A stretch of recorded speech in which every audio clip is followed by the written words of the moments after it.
Starfleet Underground. Every week, we'll take a look at the latest Star Trek news and then check out a current or classic episode of Star Trek. The Enterprise encounters a giant comet. Malcom and Travis make a snowman. Trip learns T'Pol's dirty secrets. The kids find out about poop. A Vulcan comes to dinner with little interest in humans. T'Pol eats some pie. Archer grabs a joystick, and the Vulcans like to watch. Yum Yum! Our special guests this week are Ryan and Rachel from the Yum Yum podcast.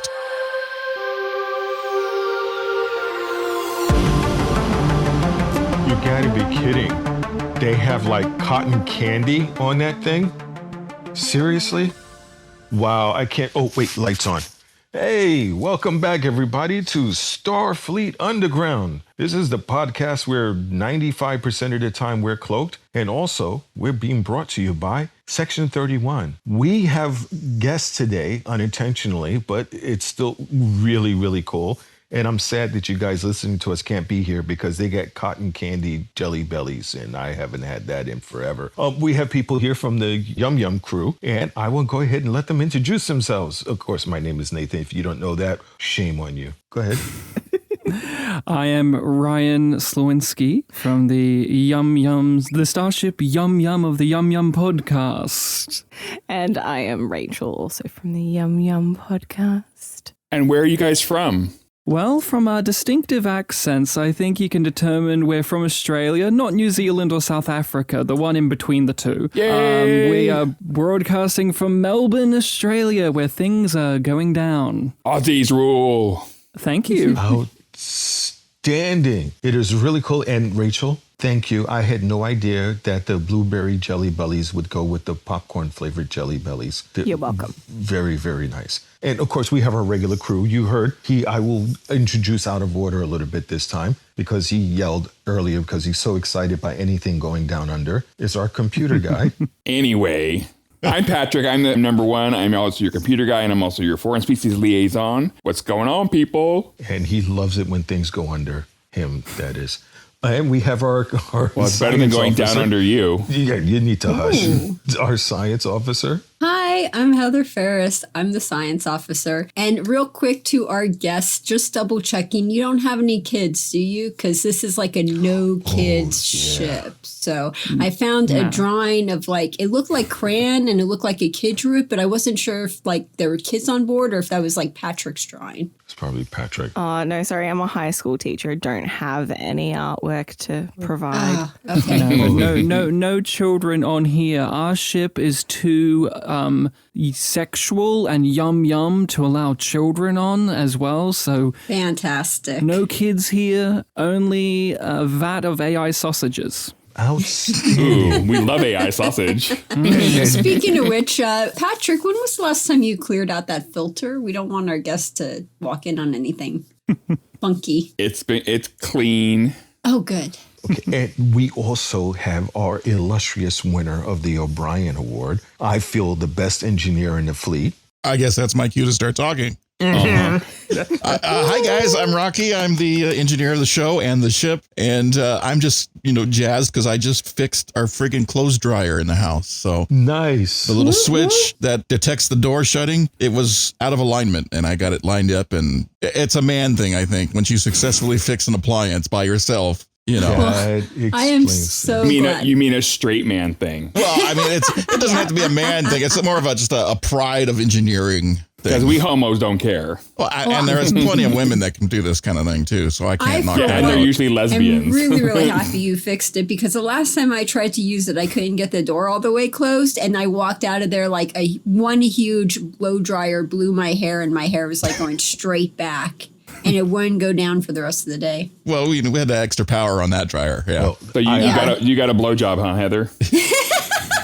well, I have to say two things. One is that I will have to give you credit there, Rocky, because I never saw a Dot cry before. A Dot went to go help you, and it had the tools, and you spun around and you said in a voice I've never heard before, "It's a man thing." And the Dot turned around and started to tear up and cry and just rolled down the corridor. In fact, we're still looking for that Dot, so maybe you need to do a broadcast and make it feel a little better. And the second the part dot with the sphere data on it? that is correct. That is correct. And the It next couldn't handle we have- man knowledge, but it could handle 200,000 years worth of data from civilizations. But man knowledge was too much for it to That's why handle. it was capable of crying. Because it had all of that knowledge. Because Rocky is always really nice to everybody. So when he turned around like Sybil from The Exorcist and went, "It's a man thing," it freaked it out. He didn't understand the poor thing. I don't necessarily like to be macho all the time, but when I do, it's unintentionally too macho. I apologize. Yeah, even across the ship in his quarters, way on the other ship when that happened, I saw on the security feed, Patrick looked up and went, "Hello?" all that man energy just went right straight to the ship. No. And the last part, if you're children and you're listening to this, I want you to come a little closer to the speaker or shove the microphone in their earpiece in your ear a little tighter. Okay, are you listening? Get the fuck out. Now, you don't listen to us. Our podcast is not for you. We have sharp edges everywhere. We leave every extension unplugged and unprotected. Danger, danger. Get out of here. Don't even listen to us. Not Seriously. child-proofed at all. No, you will hear things that force you to go through puberty many years earlier. Ironically, I think the door sensor on the dryer was because of children. Go figure. might be. That's why we don't allow kids on the ship. No. Well, no. it keeps the tribbles out, right? Nasty little rug runners, just like Yeah, the other I have ones. enough trouble with the computer equipment with all the damn tribbles, so Yeah. No, just like the they're other everywhere. one. They shed like crazy. It's like, mommy, I don't like my little brother. Shut up and keep eating. So Just eat that damn pecan pie. seriously. Oh my God. Okay, we're going to go into the news section. Is any news you bring with you from down under? Well, just in general, things are good. Star Trek news down here is just you guys get to watch it easily, which is the news for us, which is North America gets to watch Star Trek easily while we have to source it at like 14 different streaming services. What? We now have Paramount Plus. You're telling me you don't have access to that? I don't have all access, no. Oh my God, those bastards. Well, we'll have to talk to somebody at CBS, man. Can't they plug the internet into the rest of the planet so everyone else can get the stuff? Yeah, if it's available here, why can't it be available I everywhere? mean, you can get a monthly fee collected from everybody in Australia. Can you think about how much money that would make you? No, you got to realize that they're doing that for our safety because Australia has got bugs and critters in there that would eat your eyes like juju beans, and it's and they can get it, and they can get across the internet connection. We don't want go to plug in and a wolf spider jumps out and goes, "How's it going?" No, so that's why they're keeping us safe. That's a good point. Plus, I heard there's pirates there too. Yeah, it's a pirates? pretty cutthroat place down here. That is why an episode of Peppa Pig was banned in Australia. Yeah.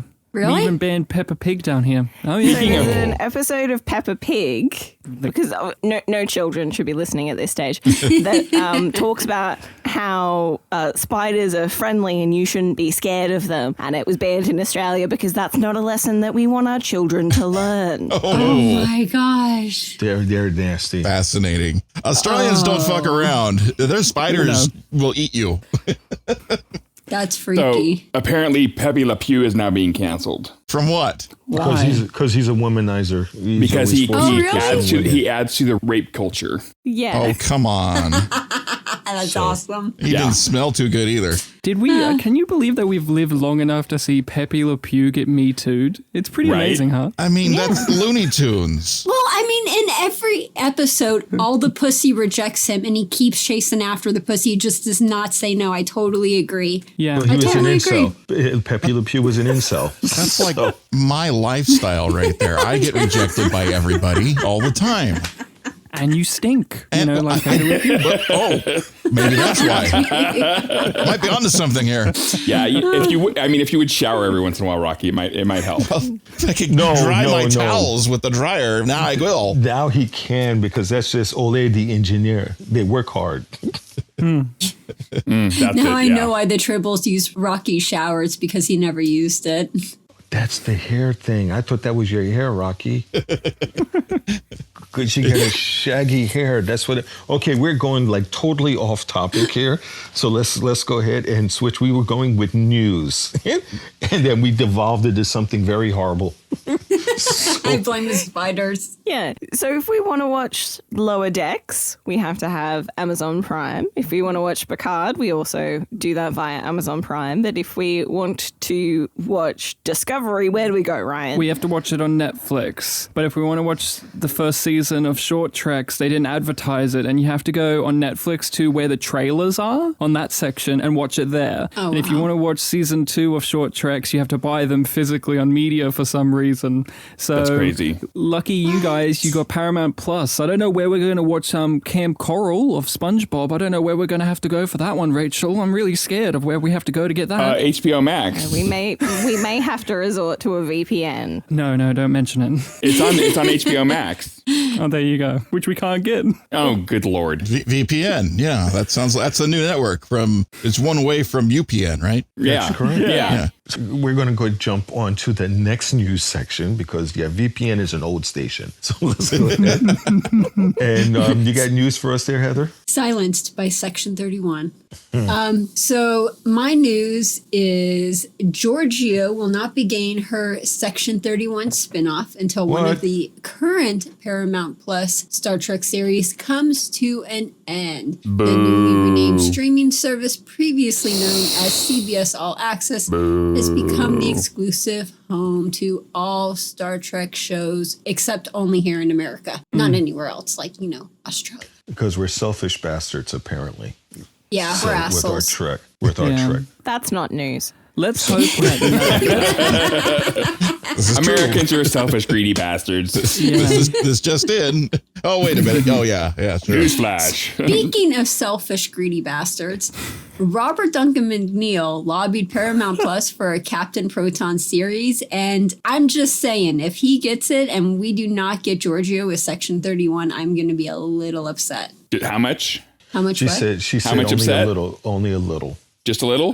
Well, I mean, you'll notice. Yeah, she'll cut off all the hot water in your quarters. Okay, next, do you have any news for us there, Patrick? Yeah, actually, I do. I know, right? The 46th annual Saturn Award nominations came out, and as you might expect, Star Trek garnered several nominations. Patrick Stewart was nominated for Best Actor in a Television Series. Sonequa Martin Green was nominated for Best Actress in a Television Series. Doug Jones, Best Supporting Actor. Woohoo! Nice. Doug Jones. Issa Briones was nominated for Best Performance by a Younger Actor on a Television Series. And Jeri Ryan was nominated for Best Guest Starring Performance. And although Kate Mulgrew was not on any of the Star Trek shows, she was nominated in the same category for Mr. Mercedes.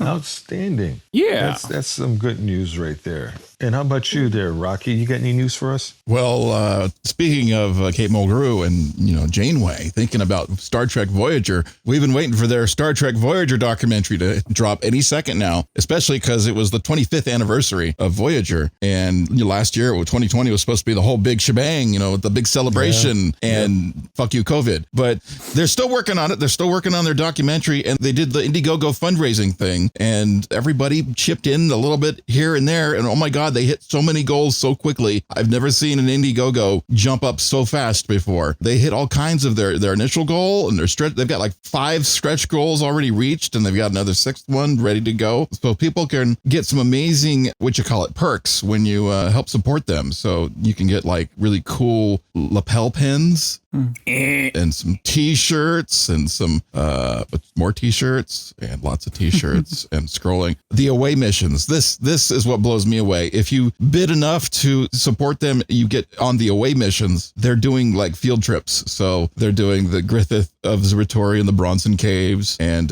you can do that with Garrett Wong and some of the producers, the documentary. I mean, they've got a Starfleet Academy. There's visiting actual Starfleet Academy locations with Garrett Wong and Jeffrey Combs and Vaughn Armstrong and Chirac Lofton. Vasquez Rocks. They're doing a Star Trek dinner. They're doing all these fun little away missions that if you bid enough to get involved in that's just super cool. I mean, you want to support them and you just get to go hang out and go visit like a field trip someplace. I think that's so cool. But Rocky, our transporters are down. Yeah, we can't get there.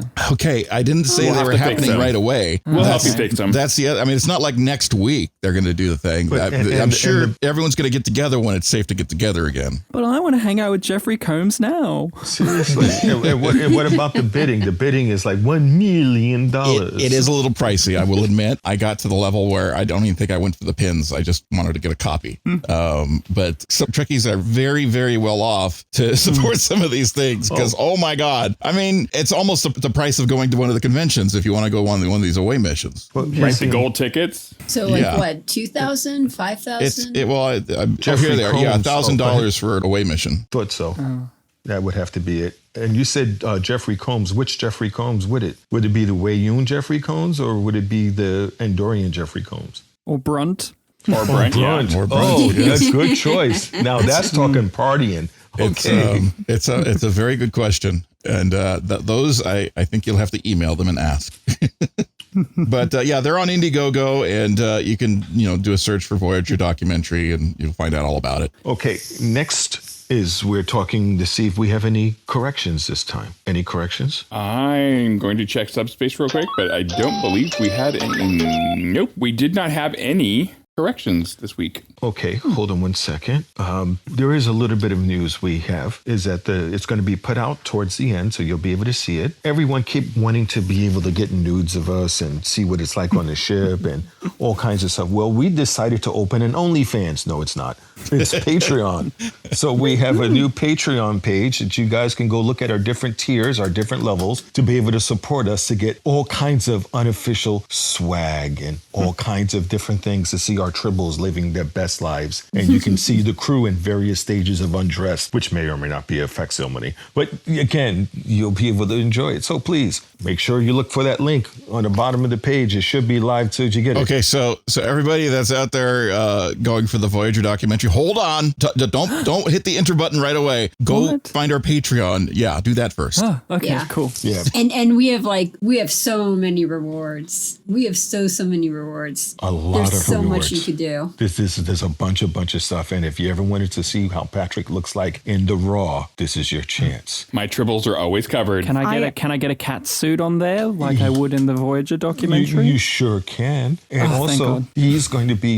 Patrick's going to be showing you how he handles his tribbles with both his hands. They're I blue. want Patrick in the shower with the tribbles. Oh yeah, I want to see a wet tribble.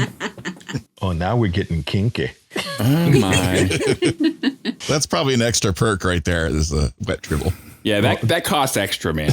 I don't know. I already think we're heard. going to have to make that happen now. That's an OnlyFans. That's an OnlyFans. You- First, you got to do- go get the tribble. Then you got to go get the tribble wet. Then you got to get the camera going. I mean, And then we have to get Scott Bakula's body and put like Patrick's face on it. We could do this. It a can little be bit of a done. Photoshop. Yeah. Seriously. And then you could hear Patrick when the tribble go, "Caw," and Patrick goes, "Oh, baby, don't talk dirty."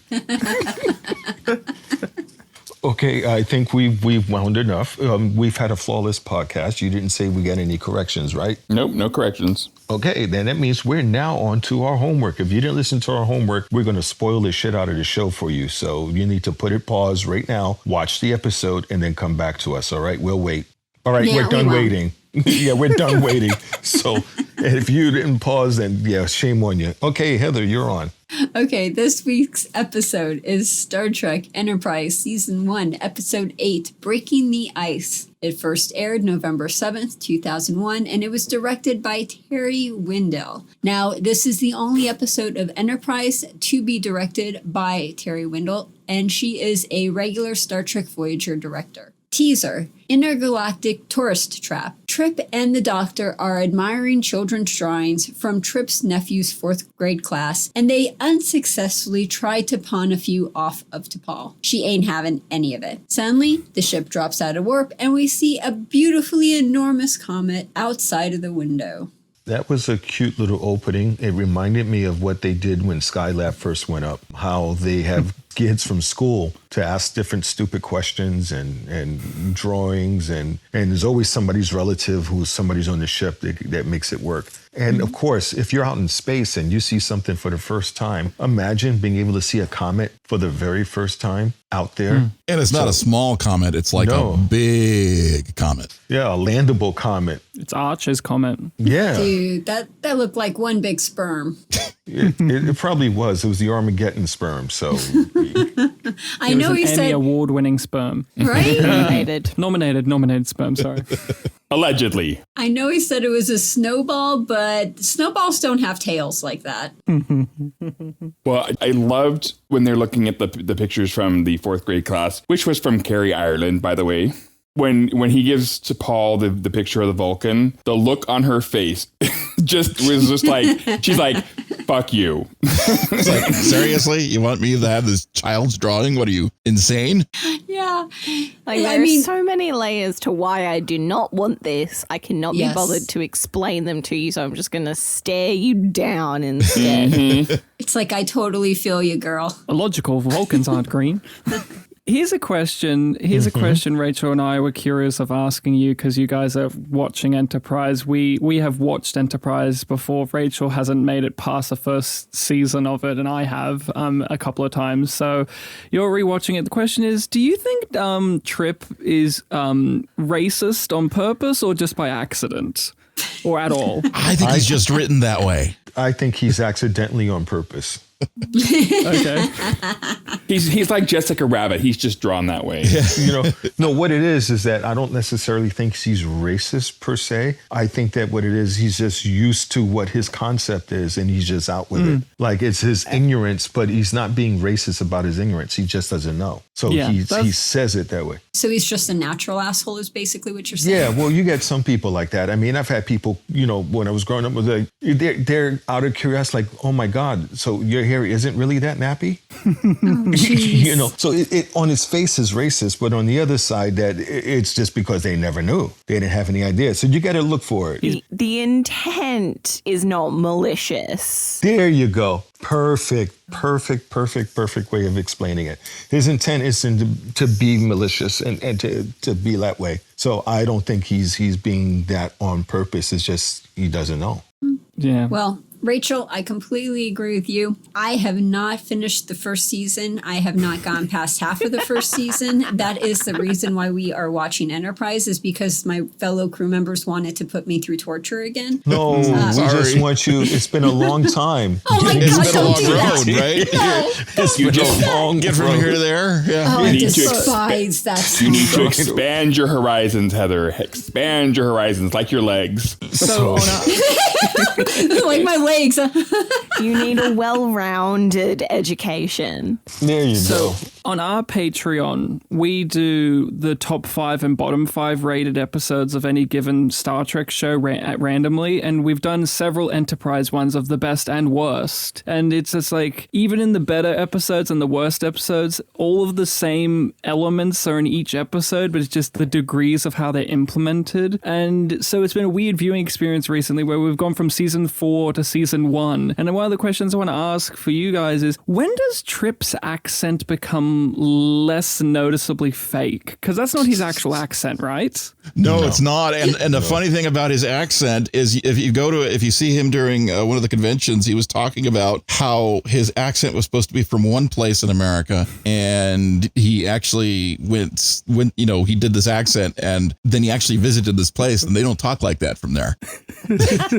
His accent was obviously from somewhere else in southern, side of America. But he really freaked out about it because he was written a certain way, and he started out doing it a certain way. And then they said, "You're not actually from here. You're from here." And that was like, but my accent was from here, and it was completely mixed up and never well thought out. I remember that in the convention where he was talking about that, and he was mad. He was like, "You told me I was from here," and then like halfway through the season, they changed it to a different place or something, and he was mad about that. Yeah, it was really legit. Like, well, it would make him look bad. He's seriously taking this seriously, and yeah, accents and acting is very important. You get that down right, And then the writers just decide, oh, no, you were from here. And that completely screws it up. I could see that. Because when I was watching this episode, I was getting thrown off because I was noticing that he was struggling with the accent's consistency, which is not what I recollect. And when we have been watching later season episodes, he's far more comfortable with it. But in this opening scene, I was just noticing like the way he was holding his mouth and trying to like struggle through. And it made it weird because the other two actors in the scene, they are so in tune with their characters from the very beginning, at least to me. I think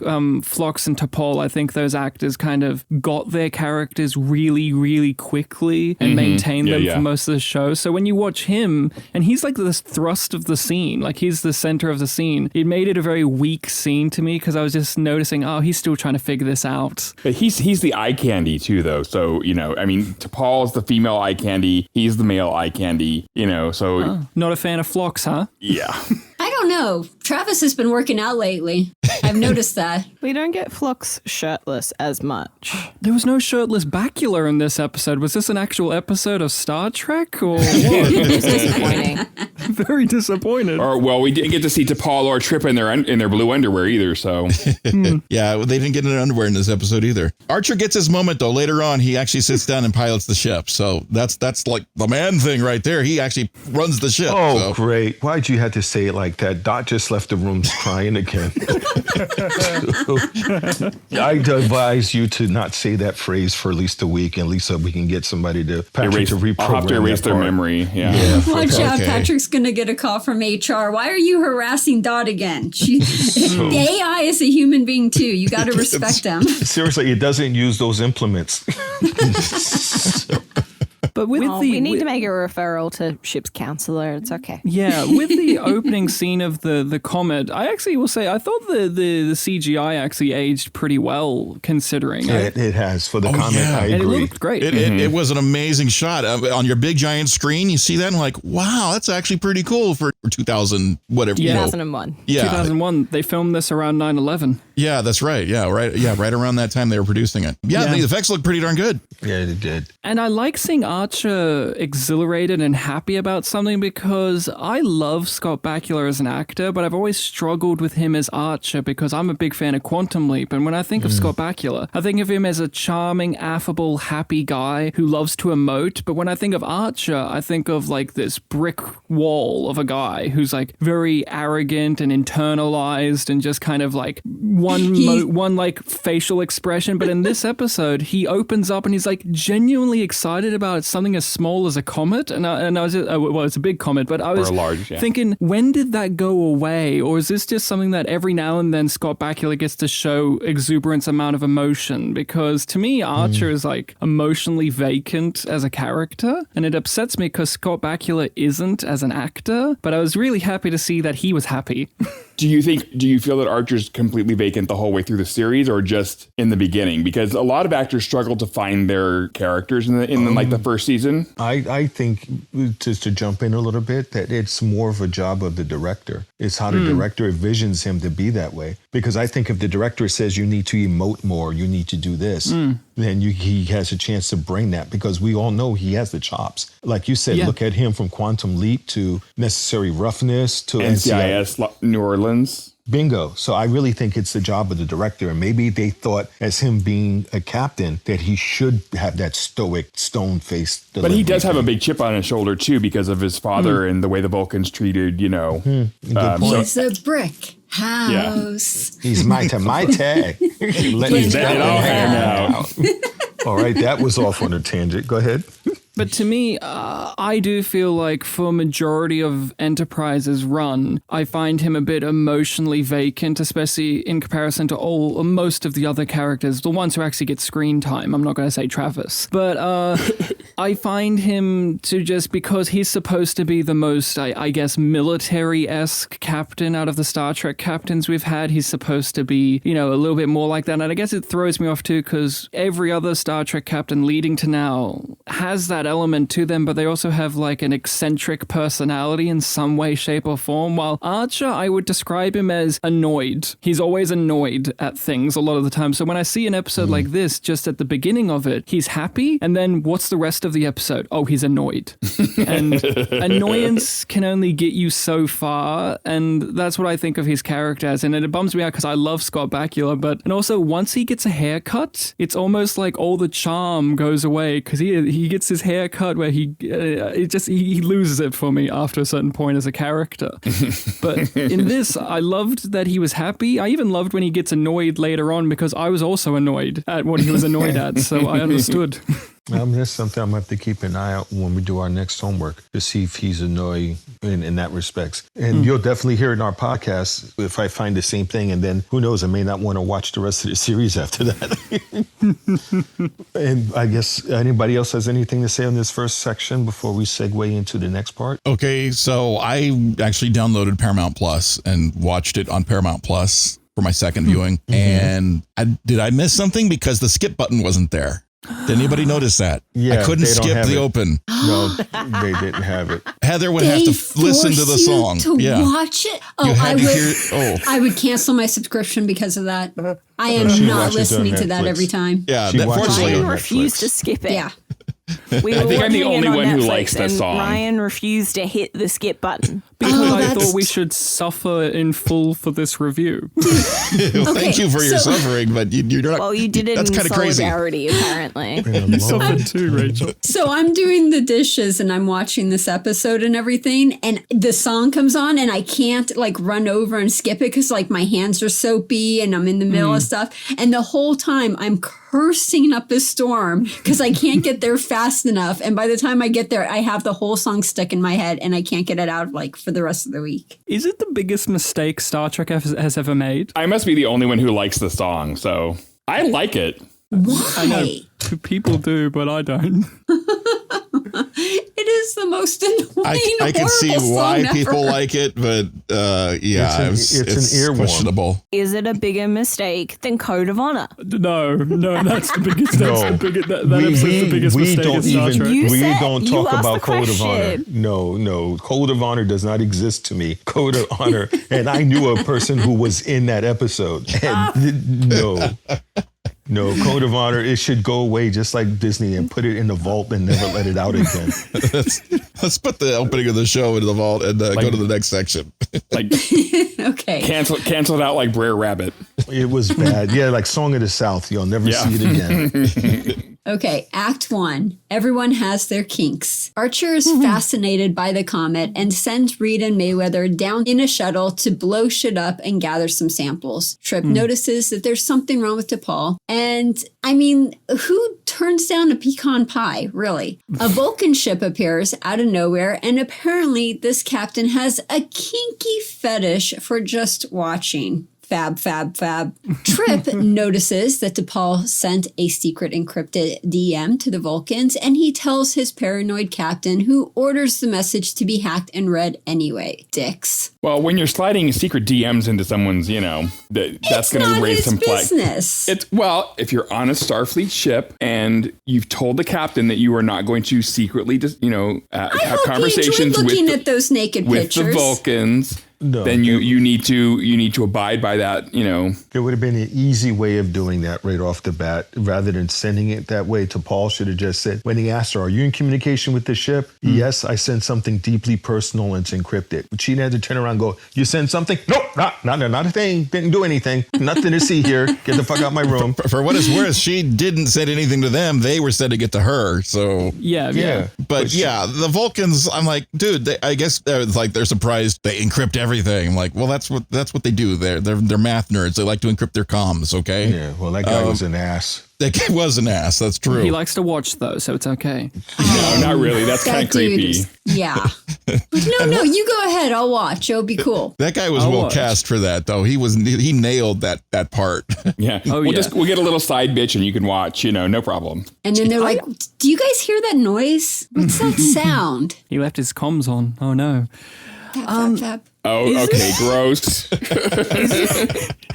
Vulcans don't do that. That's why his face looked that way. Breathing heavily on this recording. That's why his face looked that way, because they're not allowed to engage. Every 7 years they get it on, but between the 7 years, he gets 7 years worth of blue balls. So he just sits there and he watches. You got to release that pressure somehow, Do you guys do you guys enjoy these type of plots in which all it needed to be, like, it wouldn't exist? Because it's like they take the whole runtime of the episode to ask her why was this sent encrypted, and she just said because it would take too long otherwise. And it's like, I don't get it either. Yeah. Is this one of those, because Star Trek does this a lot, right? There's so many plots in which it's like, oh, if you guys just, I don't know, talked properly, then there wouldn't be a situation here. And this is like Even the most if she egregious went to one. Archer and she was just like, hey, I need to send a personal message. Can I just do this directly rather than through the Starfleet channel? Oh, but you see, he's annoyed, so he won't let her do it. time-sensitive. That's the reason. He's annoyed, he won't let her do it. You guys are talking about like human style that doesn't happen. Okay, like that does not happen here in America. That's just not it. Yeah. Thinking about things logically. Yeah, we don't encrypt anything. We just let everyone see all of it. We're just like, yep, here you go. Here it all is. Yeah, with Patrick just gets stand outside his door, you'll see all of it as soon as he leaves his room. But So, we don't. Now I completely forgot what I was going to say. Thank you very much. Sorry, I thought that was behind the Patreon wall. Yeah. I don't know. It's like, I like this idea that Trip and co accidentally stumble onto like a private message, but it's like the way to get there is just so like, okay, yeah, I guess. know. It was kind of long. And then you have to wait 40 minutes for them to explain why it's done like that. And the answer is the simplest of, oh, it'd take too long otherwise. It's There's like, no communication. Americans can't communicate. We're just not there. It's the trust issues. We don't trust the Vulcans at this point, which really, really irks me growing up watching Star Trek and loving Spock so much. We don't trust these Vulcans, and apparently these Vulcans are untrustworthy because they're spying on the Andorians and they're holding back the humans, and oh my God. And at the same time, the Vulcans are like, we just want to send this message to Paul, but we're not going to pass it through Starfleet channels. We got to remember where in the timeline this is too. Like all the other, the later TNG and TOS and all that. Those are in the future different Vulcans, where we've developed more, and this is like baby infant, Starfleet. We're like, we're still banging two sticks together trying to make fire. So yeah, and you discover an encrypted message, like, well, what? They're just trying to send something to Paul. I mean, like, okay, so what? But at this point, it's very suspicious because we still don't trust Vulcans. Yeah, I mean, she's been on the ship so long. Why don't they trust her yet? 7 or 8 episodes in, they still don't trust this girl.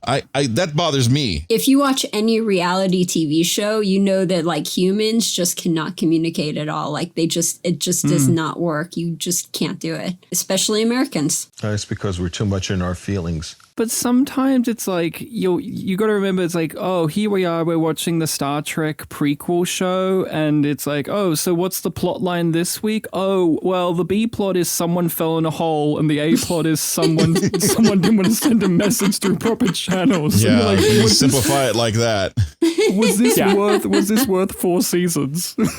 Right? That's one thing about Enterprise that I've noticed too, is the episodes sometimes don't necessarily, like the one where they were in the cave with the fucking funky fungus, like what the fuck, what was the point of that episode? Yeah. I mean, there was a no cave. Yeah, cave set, so they have to use it.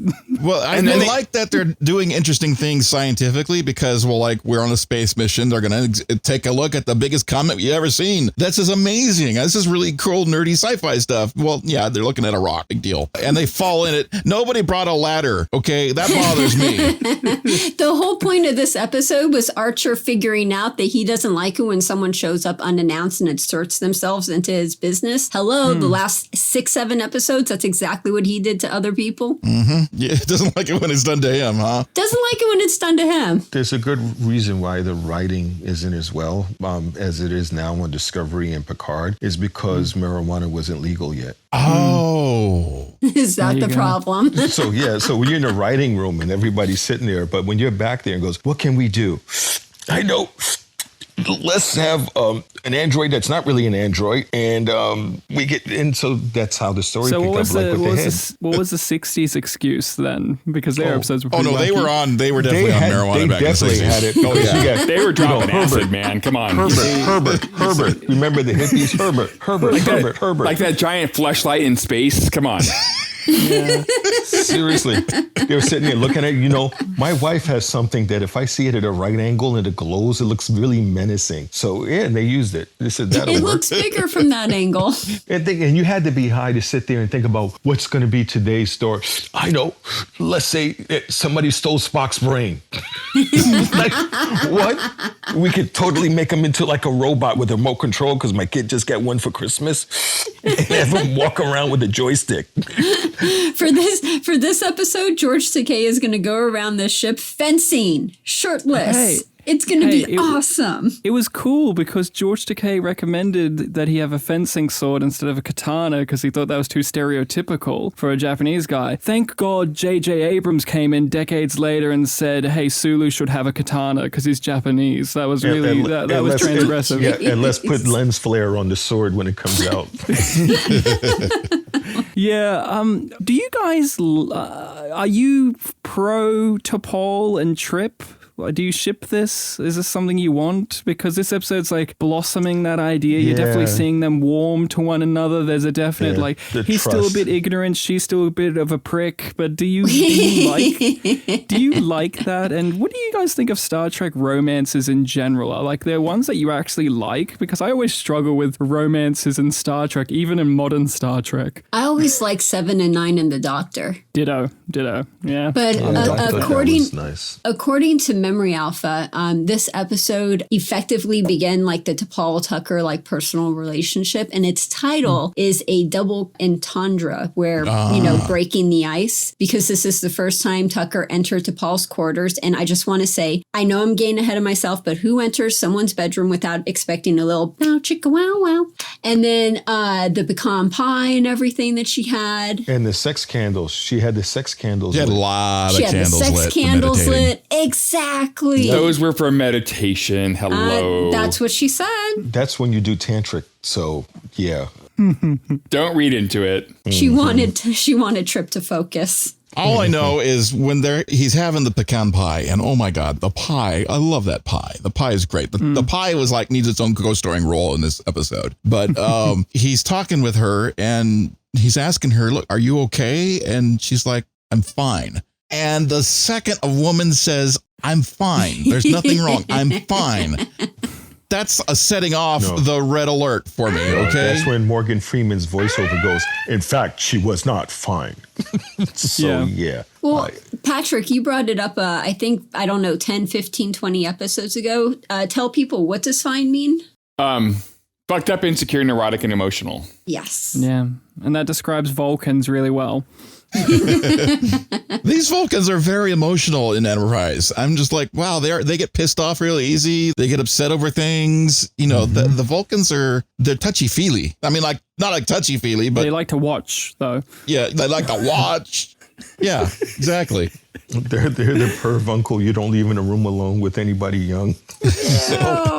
Because in the context of this episode, it was actually the thing I enjoyed the most was Trip and T'Pol's budding admiration and love for one another, because the rest of the plot elements to me felt very like they were pieces to fill in time. Like, here's the 10-minute section of them reading the kids' questions for no reason. It didn't really add anything, but it was sweet and cute. But this was the thrust of the story, and using the Vulcans that are watching and that kind of thing as a backdrop to this slow budding relationship in this singular episode was nice. And I think both actors have on-screen chemistry that you can see could develop further because their characters are very extreme and different to one another. Because with Star Trek relationships, I often find that they're a little bit too forced. Oh, Troy and Riker used to have a thing. Oh no, will they not? Will they? Oh no, Ensign Rose here to make a triangle. And it's okay. Or it's Michael and Ash, they're just going to cry at one another for every episode until one of them says, I love you. And it's with this, it's oh, cool. She ate a pie at the end. That was sweet. But you see, I liked what I liked with is that at first she didn't trust any humans whatsoever. And you have him having this really big news that he didn't even share with the captain. So it's showing that, okay, so I can trust some humans. He is someone she can confide in. Yeah. She didn't necessarily trust him, but because he already knew the information. She had a certain people to choose from, and she picked him because so he wasn't her first choice, but yeah. Yeah, I mean, he already knew what was going on. I didn't want to have to tell somebody else. Right. Yeah. So I guess since you already know, I'll talk to you. But that's kind of like a begrudging way. Yeah, to me, that's kind of like, that's her way of sour grapes. It's like she knew she wanted to talk to him, but she couldn't tell him that. So she's like, well, you didn't tell anyone else, and I don't feel like telling anyone else. So I'm going to talk to you about it rather than saying, I honor the fact that you didn't tell anyone. I want to share this with you now. And he has honesty. I think she sees that too. Like, although he made a faux pas, it was one of genuine intent. Like, he didn't mean to be malicious. It was a genuine security risk. She could logically see that being the case. But obviously she has to have her guard up because it is a private message, and the Vulcans have a weird thing about privacy, even though that they can invade your mind anytime they like. She has a guard up, but she also can recognize, but he was honest with me. He told me straight away. He didn't tell anyone else. And he has an understanding about things that I don't. So since logically he's the only one who knows, I could keep asking him questions, but also he'll give me the honest truth of what I need to do here. And that's what she gets at the end of the episode. His advice, she seemingly rejects it, but then at the end, she accepts it. And it's sweet. Yeah, I did like the fact that he was like, you know what? You get a choice in the matter. You don't have to follow, your cultural customs. You are an individual. You can make a choice of your own. And, he was section. Yep, that's the next section. But before we jump there, we could talk about the school kids and how they talked about the replicator and how some of the stuff they used to make boots. That's the next section, actually. Section. Yeah. Oh my God. What else? It's called the poop deck section. We're getting poop section. You know what? Next section. Okay. So Act 2, Snow Day. Remember Trip's nephew? Well, the bridge crew recorded their first YouTube video for the class, and it ends in a facepalm. The kids ask the darndest things, such as, how does the replicator work, and where does your poop go? This upsets Trip as he tries to answer without thinking about his breakfast. Meanwhile, Travis and Reed are on the comet enjoying the snow, making a snowman and blowing shit up. It's a good day. Back on the ship, Archer and Trip intercept a message from T'Pol and the other Vulcan ship, and it ends up being personal. Very personal. Sexy time shit that I shouldn't have read type of personal. And the first thing Trip wants to do after that is tell T'Pol all about it. T'Pol is Vulcan pissed and asks Trip to keep it a secret. After that, T'Pol runs into the captain, who asks her to invite her Vulcan friends over for dinner so they can break the ice and get to know each other better. All of this stress is giving T'Pol some serious migraines. This section should have been called, Do You Want to Build a Racist Snowman? Yeah, that guy. Because the ears on the Vulcan ears on the snowman, I was like, no, stop. Right, that. And that was the only part of the snowman they actually worked on. The rest was just 2 dots for the eyes and then the stick for the nose, which they had the laser on. Right. I mean, that was really racist. Yeah, and Archer saw it. Archer's like, "Who's the sculptor?" And they're like, "Oh, I'm not going to tell." Talking about who's being watched. Yeah, I'm not going to tell. So yeah, that was definitely a racist thing. But let's talk about that captain that came over. What an asshole! You get invited to dinner, so on the way to dinner, you're going to fill up and you're going to eat. You're going to stop at McDonald's. You're going to whatever and have your food. And then it's like, would you like to have some? No, I'm full already. How about some tea? We know you guys like tea. I'd rather have water. It's like, fuck you, dude. Seriously. Yeah. He was a bit of a cunt. Sorry, I only drink water. He only drinks water. It's logical.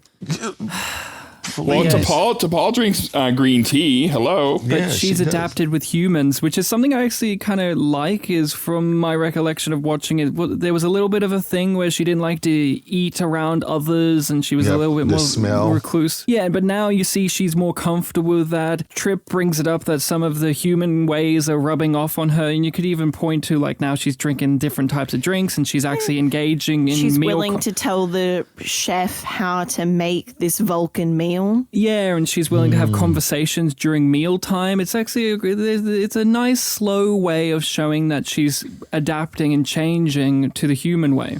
Well, it's only logical for her to accommodate herself to the situation rather than just remain, a stiff board through the whole A stick in the snow.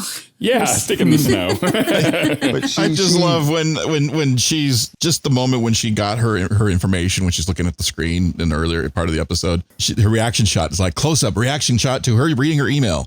Blank face. This is the most boring reaction shot I've ever seen because you're looking at a Vulcan reading her email. Well, her face looks like exactly the same for every reaction. Exactly. Shot. Sad, you get Vulcan. Happy, you get Vulcan. Excited, you get Vulcan.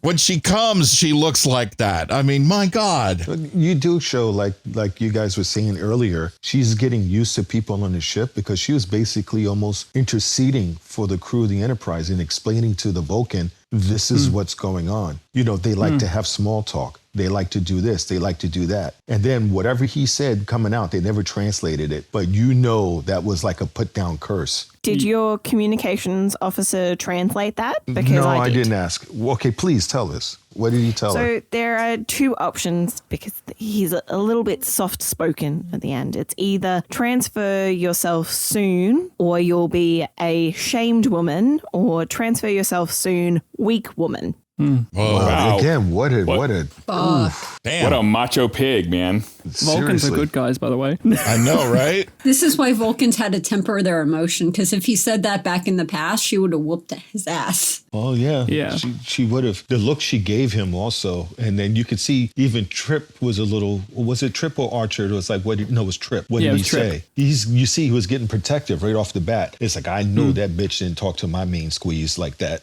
So he was getting upset. You know what? Maybe that was part of the reason that she made the decision that she makes later on in the that's a good point. Because he's like, well, if you don't transfer over soon, you're going to be a shamed woman, and she's like, well, fuck you. I mean, I can make my own decisions.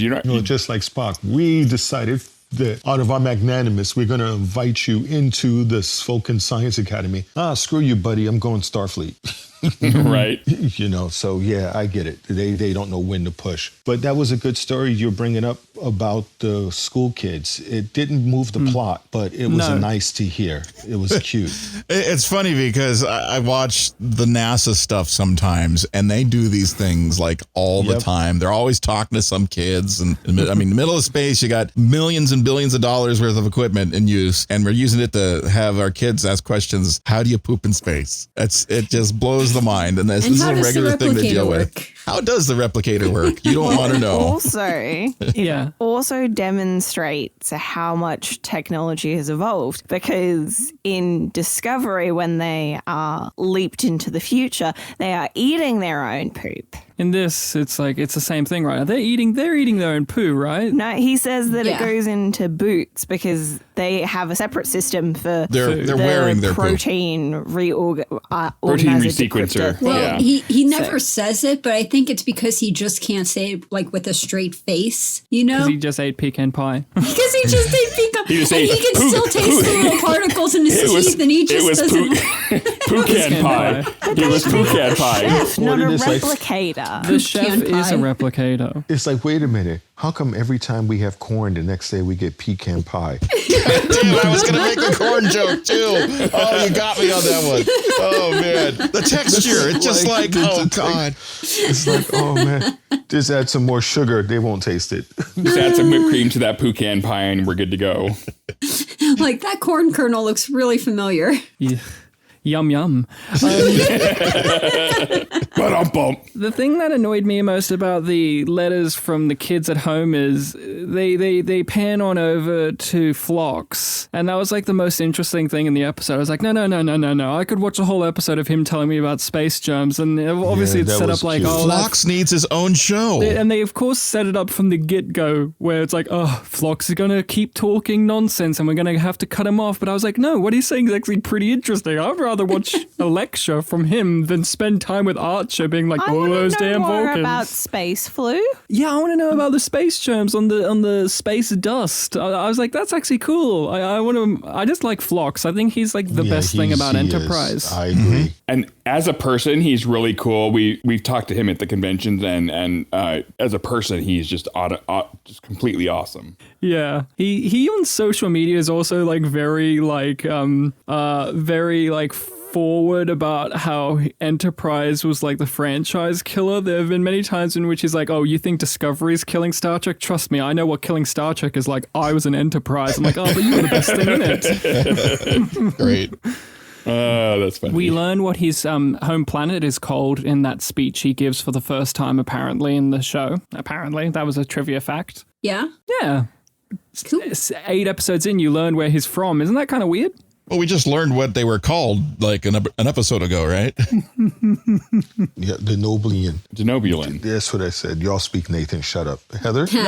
That's Enterprise. It goes slow. It dispenses information so slowly. So if you guys have seen Voyager, like in the very first season, they have this one episode where they're making a video. Neelix is making a video for the crew, and it's sort of like a YouTube thing. And he asked the doctor to do a segment, and the doctor's really excited, and he's going to talk about this, and he's going to talk about that. And every single time he is interrupted and he canceled and that type of a thing, it sort of reminded me of this because it was like, same thing. They're doing a YouTube thing. The doctor's talking, and the doctor's going on and on and on about something boring, and then he's interrupted, and he's like, yeah, that's all we have time for. Sorry, we've got to go. Click. Yeah, exactly. I'm like, oh, wow. And I just watched that episode yesterday, so it was just really very, very similar between the two. Yeah, they were parallel feeling events. I would love to see a movie with Dr. Phlox, Kor from Thor, with the guy from Ant-Man, and Morn, all sitting talking about things that's going on. So I could see that would be. So there was this crazy starship, see? And you know, the starship was out there with stupid fat starship, right?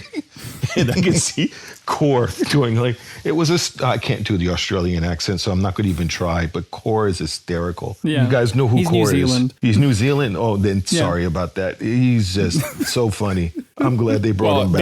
They are right next to each other. It's easy to get them confused. I mean, come on. Yeah, but at least I didn't call him English because that's even a worse thing. So I'm glad. Yeah. Oh, with the letters from the children at home, it's like, I like the idea of it, but it is just another example of it. Like, it feels like this episode didn't have 45 minutes worth of story with the other two elements or the other elements. So they're like, we need to just throw in something in here, just something in amongst all of this noise. Because it's like the Vulcan dinner scene. I thought that was going to be more of the episode, but it's like a quick 1-2 minute scene and then it's over. And it's like, okay, why is the children reading letters from home scene longer than that scene? I thought the importance would be distributed a bit differently, but apparently not. And it's like, it's a cute scene. It is cute, but it's like, to me, I'm just like, okay, we get it, Archer. You want to make people tell them about their specialties, but nobody wants to talk about it other than Hoshi. But remember, it's Enterprise. We can't give her screen time. Because that's how Enterprise is. It was like Hoshi giving her screen time, and Travis, no. They're in the background. They may come in every now and then. But yeah, and you know, is Archer, like, do you think Archer likes his job at all? Because that was something that they actually kind of questioned in this. They're like, you're insecure in your job as a captain. I can't quite figure out Archer. It's a good question because he really was freaked out about the children press conference. I mean, especially after it, I was like, did you think that went okay? I'm like, dude, you're a captain of a damn starship.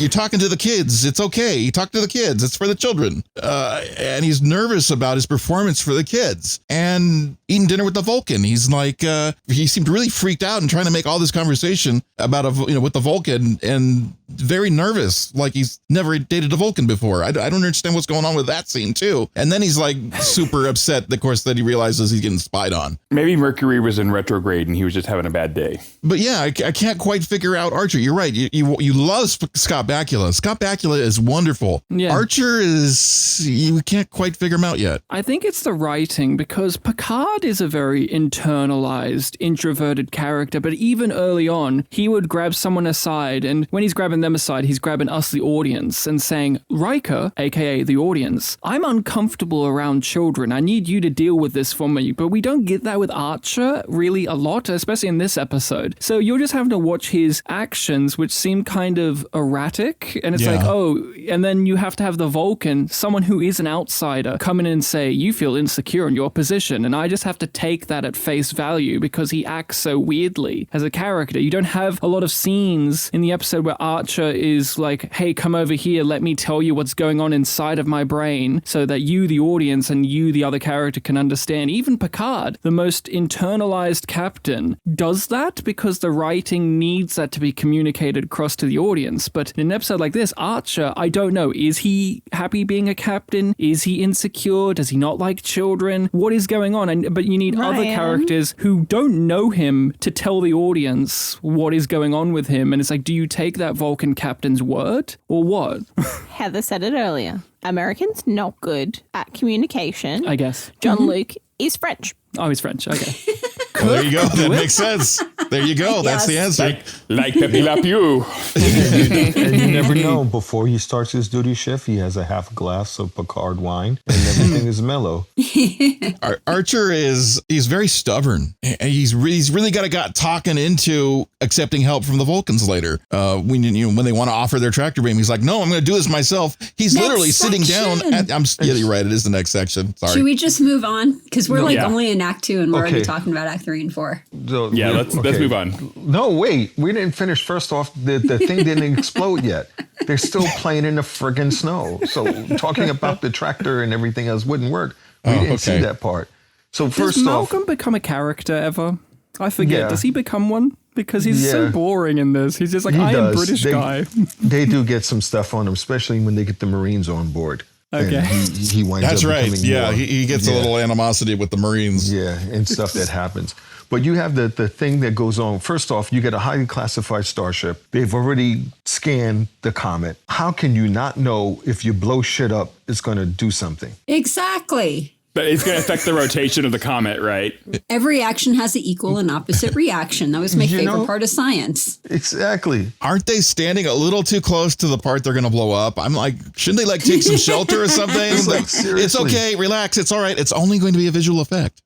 But they blew up the snowman. And the Vulcan snowman get pissed off. That's wy you fell in a fucking hole. I mean, come on. And then you know that it's beginning to hit towards the sun. And is this the next section? If so, stop me hard, Heather. Is that when they go to lift off and you're going to put heat exhaust on ice and not expect some weird shit to happen too? Yeah, that's the next section. Then thank you for stopping me hard. So we just got the explosion thing going on and it's like, what the hell? In Travis's defense, he's only seen snow like twice, so never. So he doesn't know much. But I can understand Archer in a way because they finally get on their own. He's giggled just shitless about their going warp 4. And then the Vulcans show up. Then he's like, everywhere we go, you guys show up. And I can understand that. It's like, let me go out and play in the street by myself. What the hell you keep looking over my shoulder for? So I get him being mad. This is also the section where we actually learn what the communication was about Paul's marriage being arranged when she was a child. Oh, this section, yeah. So I get that because she's like, I don't know this guy, but this is our way. It's almost like the Mandalorian. It's like, what? You're going to marry someone you never saw? It is the way. So, I just, Oh, she's met him more than twice. Come on. Yeah, she was a child. 4 times? I mean, come on. I haven't even hung out with Heather more than 4 times. You haven't? Well, I guess if you count the convention days. But anyway. Yeah. And it's they will learn to love each other. I mean, really? Is this one of those things? What do you guys think about the whole episode? The sentiment that Trip bestows is arranged marriages is barbaric. We left that behind with slavery, which is interesting in the modern context in which we still have arranged marriages, and we also still have slavery. But I find it like a curious thing. Is this one of those things where it's just like, is this just a Western point of view where it's like arranged marriages are are bad and creepy and weird and all of that. Because I watched Sense8 recently, and that has a whole storyline about arranged marriage, and it handles it in a very like tasteful way and respectful way. Is this one of those things where when you watched it, what do you think? Does it make you feel uncomfortable? What do you think about it all? Well, I think for the Americans especially, arranged marriage is taken away from our singularity, our identity of being, an individual. Your liberty is at stake. Yeah, exactly. Yeah, our freedom of choice. Can Freedom we of have choice. Coca-Cola, Sprite, Pepsi? Right. So having an arranged marriage is something that limits our personal expression, and so therefore it is bad. Americans have way too many choices. I just find it curious because Star Trek it is weird, especially when I watch Enterprise. I get confronted with the fact of, oh yes, that's right, this is an American show, like very American. This, especially Enterprise, feels like the most American-centric point of view show. Like lots of tiebacks to what was happening in that era, especially after 9/11. It becomes a very post 9/11 show, and it's just very confronting to me, who's not an American, sometimes to be reminded of that, because it is a show about like, oh, we love all these different cultures and all these different value sets, but then you have the Southern guy be like, we left arranged marriage behind with slavery, and it's like, I don't know if this is one of those ones where 20 years later we'll look back at this and go, I don't know. It's kind of It didn't odd, age very well. Yeah, it's a bad comparison. It's a bad And that's why comparison. Farscape was so good. Just different personality. Okay, so shall we move on to Act 3? Yes, Yeah, let's move on we to Act can. 3. Okay, Act 3. Shit hits the fan. Literally. Dinner with the Vulcans goes south as Archer is dismissed, disrespected, patronized, and put down. Frustrated, Archer accuses the Vulcans of spying as he shows them the door. Then Archer glances over at today's report and notices that the comet was knocked off kilter and is now heading straight for a sun. Perfect time for Travis to hurt his leg and make a slow crawl back to the ship. Better move fast. Meanwhile, DePaul invites Trip to her room, bow chicka wow wow, where she tells him her deepest, darkest secrets about her hesitations towards her arranged marriage. At least she didn't ask him to put his hands in a bowl of glowing stones, because we all know how that worked out last time. Yep, Trip gets pregnant real fast. It was very funny to see that her pajamas were the most loose-fitting clothes that she'll ever wear in this show. Oh, so sexy for a Vulcan. Like, loose-fitting clothes on T'Pol? Like, they weren't, like, so tight that she could barely breathe. It was a genuine shock. I was like, whoa, they won't allow her that, because I watched an episode in season 3 where she's in pajamas and they're, like, the tightest outfit ever. And that's during ratings week. Whenever ratings came on.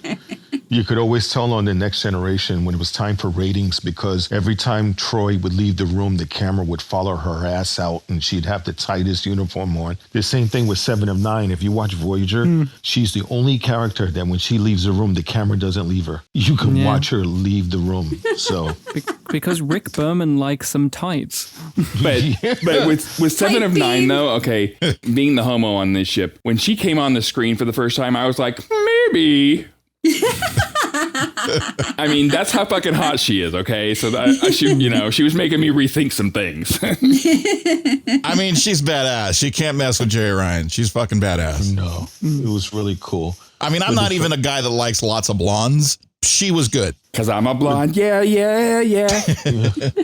But the fact that she brought Trip into the room, what we were talking about earlier, is beginning to show her confidence in him, even though she doesn't want him to know that yet. And we'll talk about more of that on the last section for the very last shot. But it was definitely beginning to see the trust. And again, I don't understand a starship that's supposed to be that sophisticated that if you figured out you're going to blow shit up, that it's going to send something off its axis. I mean, really? That's basic, like, not even physics, is it? It's like, just basic stuff. Yeah, the boomer should have known. Totally. Everybody should have known being out there that, yeah, come on, man. He was too enchanted with the snow. Look, I could pee in the snow. That's my name. How does that work with the spacesuit on? Oh, yeah. Yeah.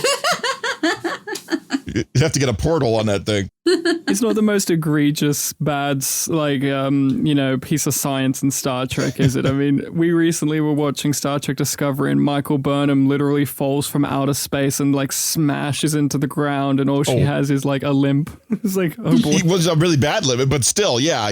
She would have been mush inside that spacesuit. No, she turned on the inertial dampers. You heard her talk about all the, she was the buried, jargon. like, several feet under the ground. That's how hard she hit, but she has a limp. Well, this, it's like, they blew up a little bit of a comet and it just slightly went off axis. It's still stupid, but it's like, what else can you give that plot? Because what would be the plot? They just walk onto a thing, drill thing, and then go home. There's like nothing you can do with it unless, what are you going to do? Make it that there's like a monster on there, and then you're just going to have, another monster plot. That doesn't really matter. There was no monster. Yeah, so I agree with you there. They had other issues. They knock it off kilter and stuff starts melting and...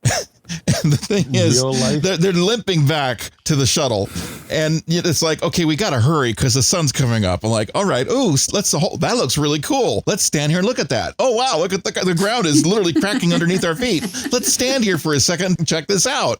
Guys, you should be running your ass off to the shuttle pod. Why are they not running to the shuttle pod?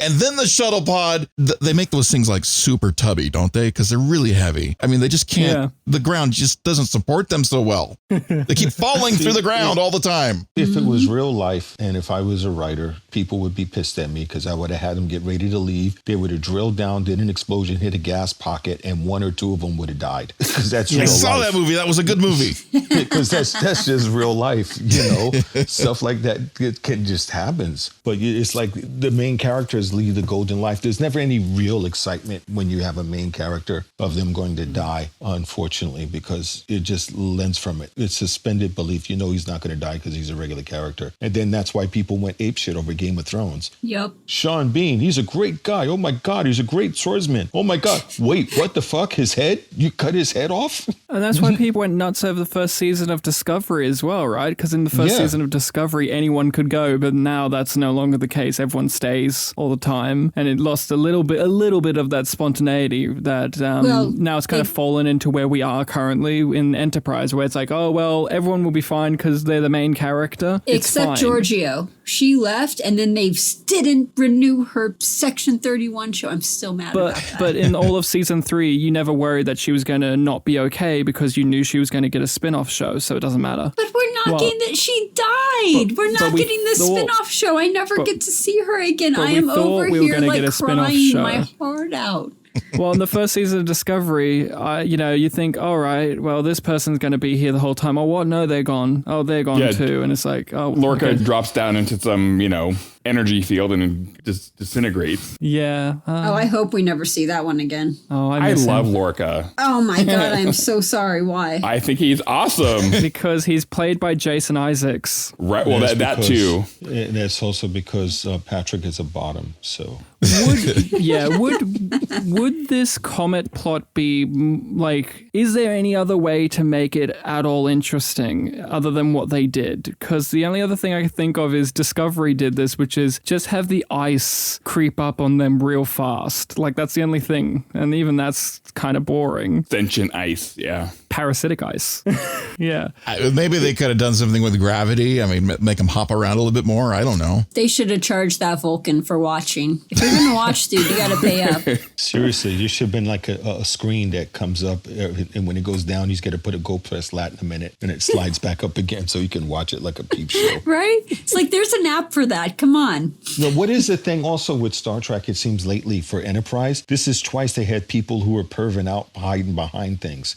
You had the Vulcan, and then you had that other guy. And the Andorians, yeah. You had hiding the Andorians. You got the Vulcans are doing long-range peeking. And then you had the other ones that were hiding in the warp trail. Because yeah. Yeah, you're right. A lot of obfuscation going on. Yeah, a lot of people peeking at one another all the time. So it adds to Archer's paranoia. He doesn't like being watched himself. That's a good point. He's got pretty examples of that already.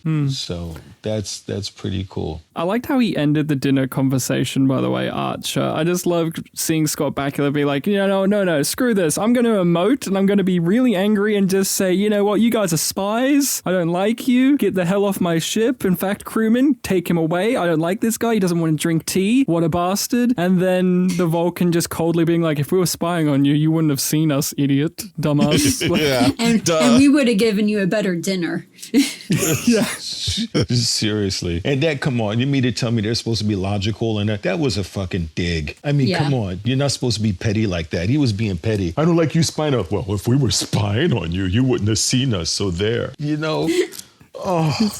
The earlier Vulcans were such assholes. I feel so sorry for Spock because he was so much better than them. Hey, that's Spock's grandparents you're talking about. Yeah, he was so much. Now we know, like you said, now we know why the Romulans broke off. They probably got tired of stuff like that. That's probably true. Yep. Yeah. So now, okay, we were weeks because I Next section. Okay, next are section. we in the next section? Yes, Last we are. section. Here we go. Last section, Act 4. Grappling hook gaffs. Reed and Travis make it to the shuttle and try to take off, but the sands have shifted and the shuttle is stuck. Archer tries to grab them with a grappling hook, but the effort falls flat. Embarrassed by not being able to rise to the occasion, Archer asks the Vulcans for help. They oblige, ecstatic to show off their new, long, hard tracker beam. The crew is impressed, asking for specs as Archer slumps away, tail between his legs, looking for that blue pill. Meanwhile, T'Pol gives into the human ways and declines her arranged marriage. Afterwards, she celebrates with a pecan pie. My last note is pecan pie wins. Yeah, I don't understand why the grappling hook didn't work. If you're at a bad angle, move the fucking starship. Yeah. They could have taken another shot at least. Yep. I don't get why it didn't work other than they wanted to show about the tractor beam and how we don't have it yet. The grappler is such a sketchy piece of technology in Enterprise. It really bothered me every time they used it because I'm just so used to a tractor beam. I mean, like literally you're going to winch it. I mean, my dad winched his Jeep out of a rut on the off-road trip. I mean, that's what a winch was. You just don't winch a starship around. No, and every time they use it, I expect for someone to go, "Arr, it's away." Harpoon the sucker. I mean, what if they hit it too hard? I mean, my goodness. That would be funny. Whoops, they launched the grappler. We impaled the shuttle pod crew. Sorry. Well, the starship only had one. They shot their load and it missed. So.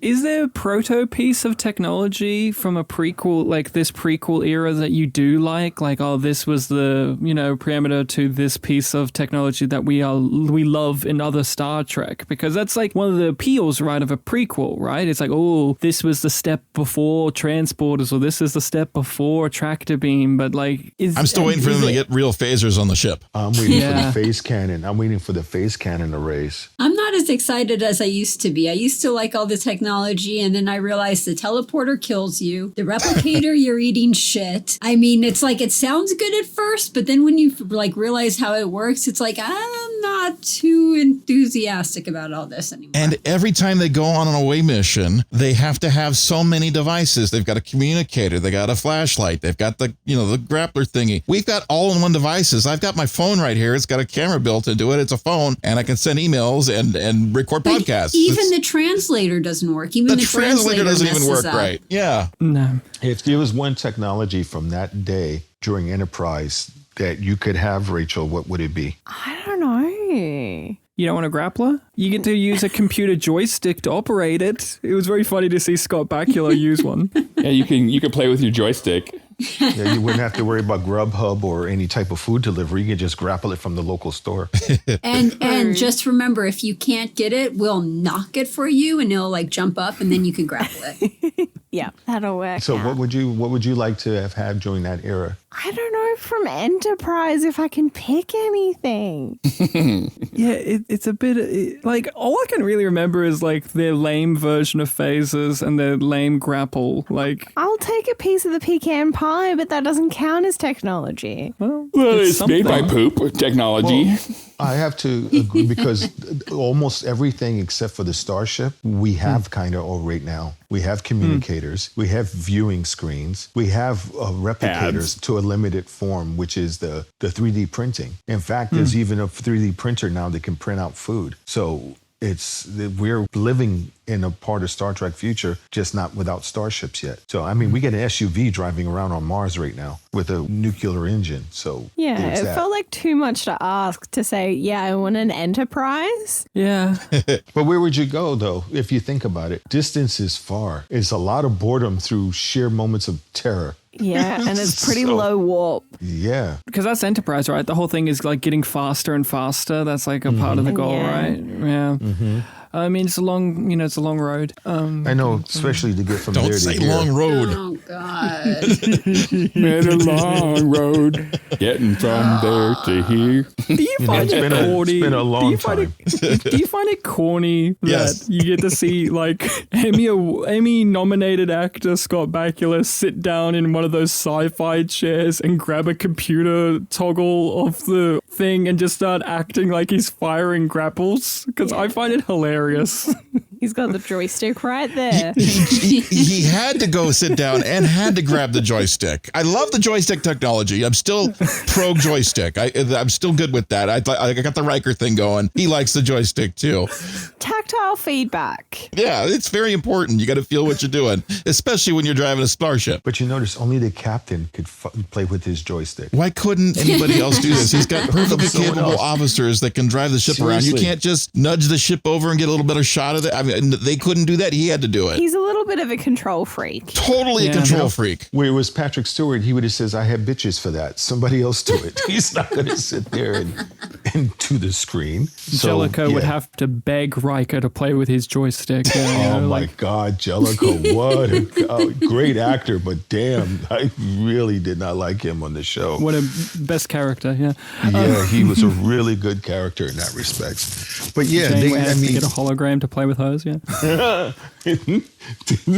Yeah, we get an inkling what the holograms are actually used for. Lower Decks kind of. I'm the one who has to clean the fucking filters, so yeah. Well, you're the one that uses it the most for that. I do not. Yes, you do. Come on. One time I went and you didn't clean the room properly and there was something on the deck just outside of it. At first I thought it was like clear jelly glaze or something, but yeah, the Dot said, no, don't touch it. Yeah. So there was that. But I liked the last part of it because, again, she doesn't want Trip to know that she's beginning to pay attention to what he's saying because of the pie. She didn't tell him she had the pie. She just took the pie because she's curious about what he likes. And that right off the bat is a sure indication that a relationship is building in her head, at least, because she wants to find out what he likes. Well, he likes an American apple pie, but for reasons other than eating. I caught that very bad. Just a random question about just to finish up the Vulcan stuff. Did you guys find it satisfying or disappointing that we didn't even, because Heather's description and the description read on IMDb and all that makes it sound like we, the audience, got to see Archer cave in and actually communicate with the Vulcans, but it just cuts off screen and then the Vulcans just help out. Like, we don't actually get to see Archer humble himself. I would have loved to have seen that. I would have liked to have seen that. Mm-hmm. Yeah, that would have been nice. We really needed the scene with them answering the questions from the children. Yeah, we needed. We can't take time away from that to give it to Archer at the end, humbling himself and making those connections with the Vulcans, and it being kind of a historic moment in the evolving diplomatic relationship between the two races. Now we need to talk about poop. We need to talk about poop. Needing to know about poop was more important. Yeah, I think it would have been good to hear Archer's. Is you know what, we could use your help with your technology. Oh, so now you want my help, huh? And for Archer to turn around and just go, yes. That would have been a good, that would have been a good cutscene. He should have fired back saying it's only logical. Maybe they didn't show it is because Archer ended up groveling and begging, and he's like, okay, I'll only do it if you do one thing for me. And what's that, Vulcan captain? I want you to twerk for me, Archer. Twerk for me like your little French girl. Twerking like you mean it. Like, why? I want to watch. Exactly. I wasn't expecting a cuties reference. Yeah. See No, that? God. Camera angle up higher, please. Hoshi, get in there. Get the camera right up in there. Oh my God. I guess that's why they didn't put that. So in my head canon, that's what happened. Yep. Oh man, that's wonderful. It wasn't the best of the new episodes that we've seen so far, but it's establishing precedence, it's establishing personality. So we lack thereof. Well, we see that Dr. Phlox is quickly becoming everyone's favorite, and he is such a joy as an actor. He really eats up the screen. When he's on the screen, you just can't help but to watch and listen to what he's saying. He's Yeah, but you really, just really don't want good him at to it. smile because that's fucking creepy. Yes. No, I like it. I like him. Yes. Yeah, so it's beginning to happen. And like you said, when Malcolm gets a chance to fight the Marines, when they get the Marines on board, Malcolm's character begins to really shine more. So, and Hoshi, unfortunately, does become more of a background. Yeah. I don't think that she does anything into the Mirror Universe one. Which is that actress's favorite thing she's done in Star Trek, probably because she got to be able to do things other than know. get kidnapped. I know. Which is what she falls into doing a lot is, I got kidnapped. Oh. Well, it's almost as bad as Worf during when the Next Generation in the beginning. It's like, this is our badass Cleon security officer. Would you like to beat the shit out of him? Sure. I think someone put a supercut how many times Worf was knocked across the screen by some invader every time when he was supposed to be a badass Cleon. So It's to show you that the bad guy's even badder because they can beat up the strong Klingon, you see. yeah. And here I thought it was all about the whole Shakespeare thing and getting him to dress up in frillies and lace and, you know. I am not a merry man. No. Different episode, but I'm not a very man. It wasn't until DS9 where they actually allowed him. He put on that, samurai ponytail, and he actually turned into more of a badass. But before then, yeah, wasn't good. We got him and Kern, my brother Kern. His relationship drama was always fun in TNG to me. But, I like, back to this Enterprise episode, I do like how Enterprise has this, weird balancing act of it can be really boring and really silly, and somehow it can meld into just being really sweet. Because in any other show, ending the show on a nicely candle-lit slice of pecan pie sounds really silly. But I actually found it endearing, and I wanted to watch the next episode to see how that would go. Are they gonna go on a date? The pie gets eaten. I'll tell you how it ends. You don't want to know because it ends up in the replicator.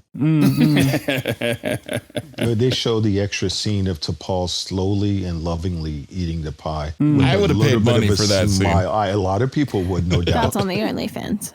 You know what? Maybe we should put that on one of our Patreon levels. We call it. We'll have someone eating T'Pol pie. eating pie. There you go.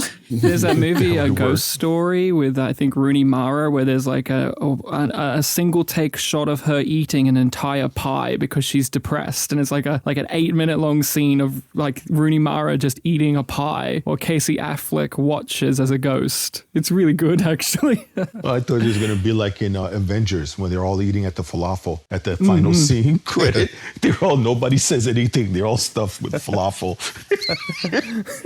So I'm going to have to look at that movie you just said just for that scene of eating the pie. That's got to be hysterical. Yeah, in a depressing movie, it is very funny. Have T'Pol eating the pie and just have the funky end credits music play over her while she does it, and it adds so much.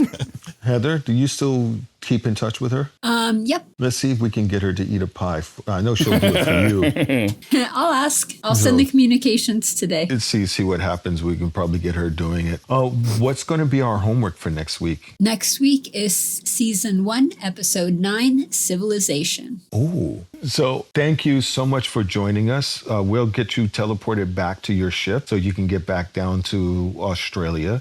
Thank you. It was Thank a you. joy having you both here. Indeed. I mean, seriously. And I ate way more of those jelly bellies that I really should have. And that caramel, oh my God, that's to die for. But why you didn't warn me there was like a little scorpion tail in it?